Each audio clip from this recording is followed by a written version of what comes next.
Deputy Prime Minister, I'm from British Television. I'd be grateful if you could take a question in English. Pán kolega. Cestou. Preto aj do BBC alebo do anglickej televízie odkazujeme, aby ste si tie fakty možnože overovali objektívne. Britta Hilpert, ZDF German TV. I'm sorry, I will have to ask in English too. Pani kolegyňa, pani redaktorka. I have a question for the BBC. Využijem tento priestor, keďže ide o vás ako novinárku BBC.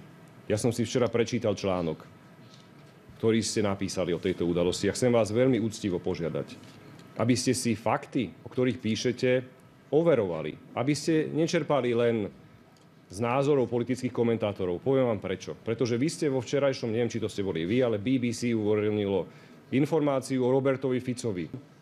Že Robert Fico je proti skupine LGBTI. Tak vám chcem povedať, že mi ukážte jeden jediný výrok Roberta Fica namierený voči tejto skupine.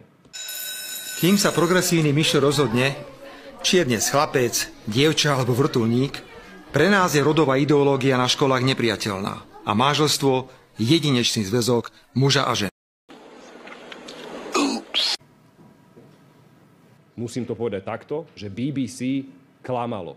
Ale to, čo ste napísali v BBC, boli lži a ja by som sa vás aj touto cestou dovolil požiadať, aby ste ich oficiálne opravili.